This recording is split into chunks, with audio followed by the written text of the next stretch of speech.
Punhado de prosas, assuntos das mais diversas naturezas, sempre buscando aguçar a curiosidade e a fuga do senso comum. Olá a todos, eu sou o João Paulo, este aqui é o Punhado de Prosas, o podcast de 3 amigos que apreciam a prosa livre e democrática. A questão que trago hoje para essa primeira coluna de 2021 é a seguinte: o que a mais importante liga de futebol do mundo, a Premier League, nos ensina sobre a economia inglesa e a economia mundial? Entre aqueles que apreciam a prática de um futebol em alto nível, a Premier League, o campeonato de futebol inglês, é parada obrigatória sempre que os jogos são transmitidos aqui no Brasil. O futebol que foi inventado no século XIX nas terras inglesas, ainda hoje é um forte elemento identitário do país. Uma das evidências disso é que a maioria dos times que compõem as várias divisões de futebol local quase sempre levam o nome da cidade de origem. Por mais inferior que seja a divisão, os estádios quase sempre estão cheios, independentemente da situação do time na tabela de classificação. Para quem gosta de futebol e geografia como eu, assistir aos jogos com o mapa ao lado é sempre um deleite especial e também uma forma de perceber o quão importante é o futebol na Inglaterra. Não raro, em um raio de menos de 100 quilômetros, existem mais de 5 ou 6 times de futebol que estão situados em alguma das diversas divisões de futebol na Inglaterra. Aqui vale mais um detalhe. Cada um desses, na maior parte das vezes, cada um desses times estão localizados em cidades que sequer chegam a 100 mil habitantes. De modo que poderíamos fazer alguns podcasts apenas sobre o futebol praticado na Terra da Rainha. Mas o objetivo desse podcast de hoje é de associar este futebol à economia. Porém, antes disso, só um destaque. Para a formação do soft power inglês, que é um dos maiores do mundo, a Premier League é muito importante. É através dela que o mundo todo conhece um pouco mais sobre a geografia, a história e a cultura inglesa, criando assim uma maior afinidade e simpatia por este país. Esse poder de cooptação não poupa nem mesmo os povos da Ásia e da África, duas regiões que no século XIX e na primeira metade do XX foram palcos de ações imperialistas dos britânicos. Para muitos especialistas em relações internacionais, o soft power inglês tem 4 elementos de alta penetração no mundo. São eles: a língua inglesa, a BBC, uma das principais redes de comunicação do mundo, o famoso rock inglês, e um destaque especial para Beatles e Stones, e a Premier League. Hoje, sem dúvida, um dos principais canais pelo qual a cultura inglesa e o jeito de ser e de viver desse povo mais facilmente invade as terras estrangeiras.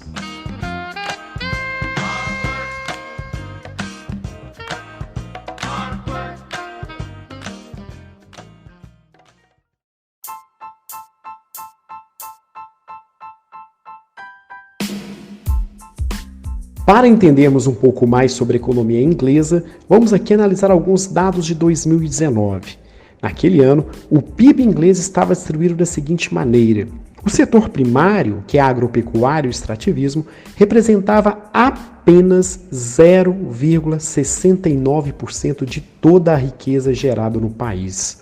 O setor secundário, que é a indústria, 17,41. Detalhe, este número, 17,41, ele vem caindo ano após ano. Ou seja, a Inglaterra é cada vez menos um país industrializado. Ao mesmo tempo, o setor terciário representava 71,26%.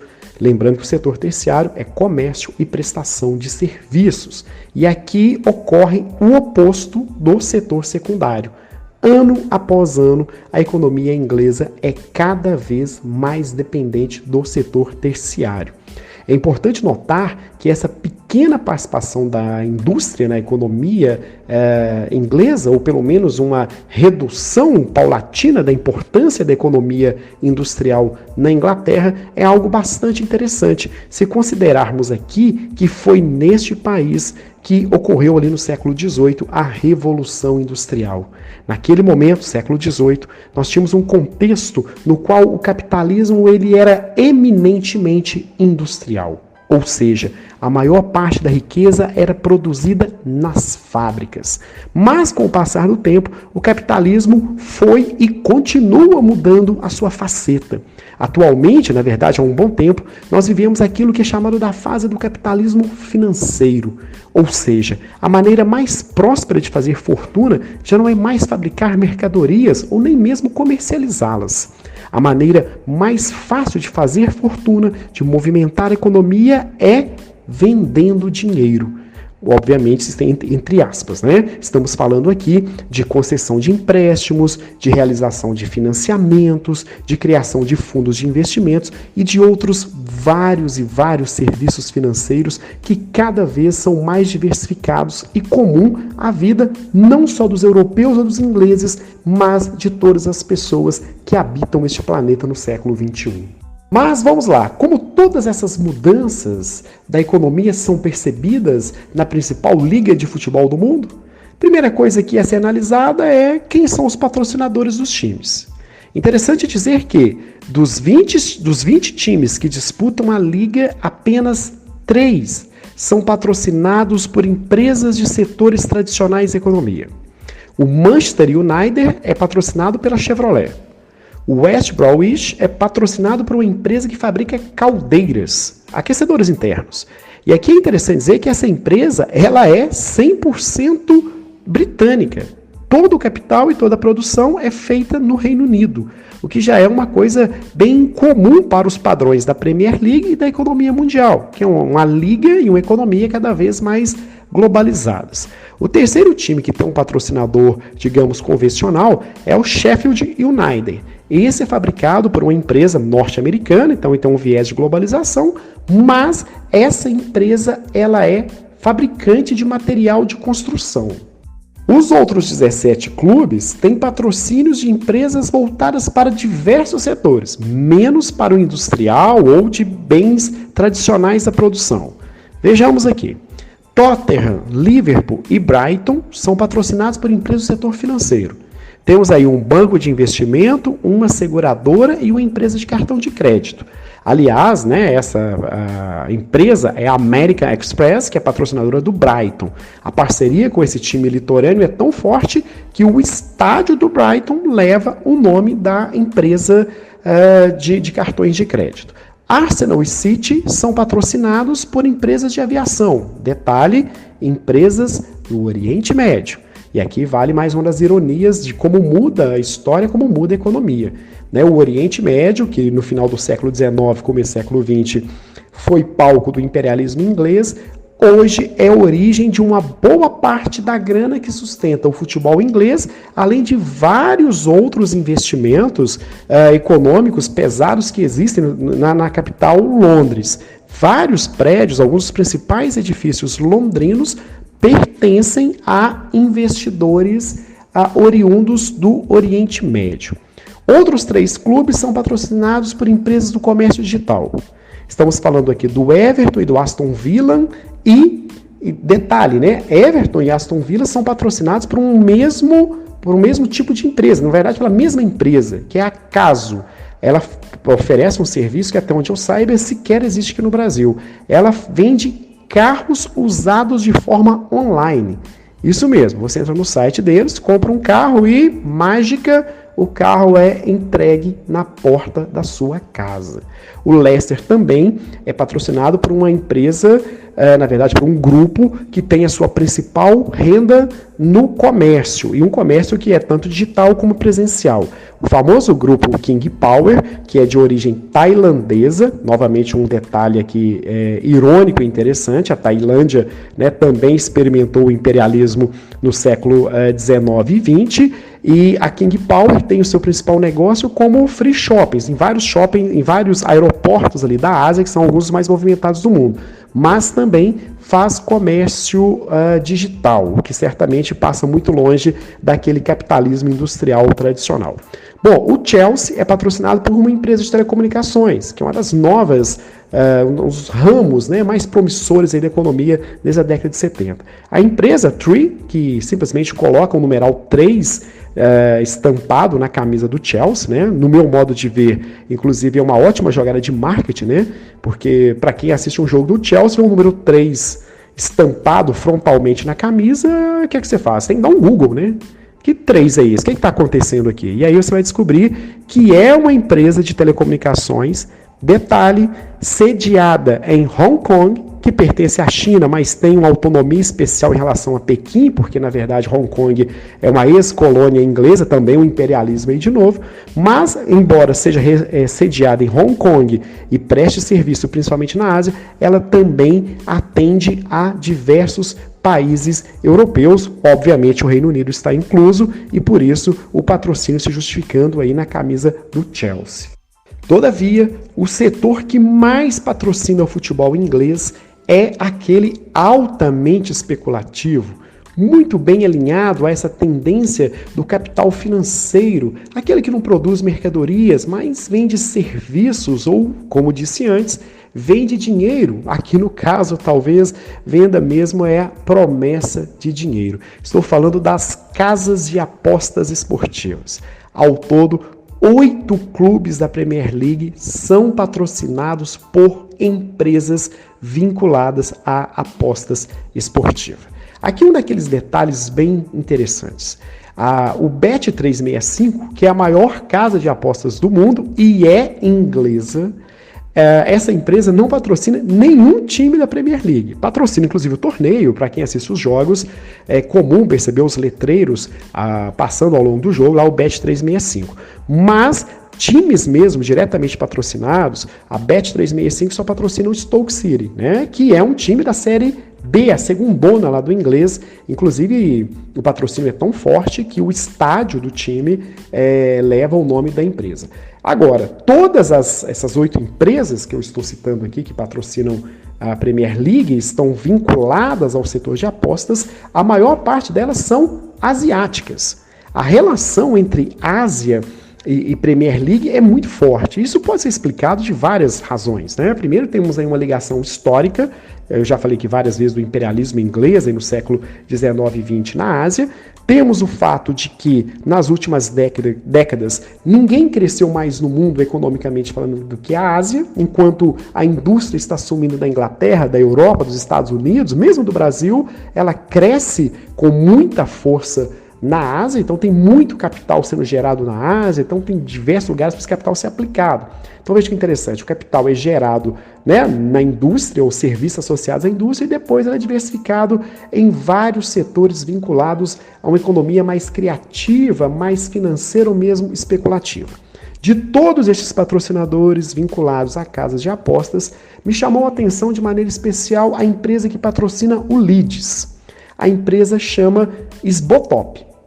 Um nome bastante incomum, até onde eu saiba, pelo menos ela não tem aqui atuação no Brasil, ela é bem voltada, inclusive, para o mercado asiático, embora também tenha ali suas ramificações na Europa. O detalhe interessante dessas ramificações na Europa é o seguinte, vamos entender isso aqui, olha, a empresa, a Sbotop, ela é de origem das Filipinas.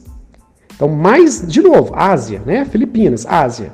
Detalhe, para operar na Europa, essa empresa conseguiu uma licença através das autoridades da Ilha de Man. E o que é isso, gente? Ilha de Man é um país? Não, não é um país. É um território que pertence ao Reino Unido, mas tem autonomia suficiente para funcionar como paraíso fiscal. De novo, uma característica da economia moderna.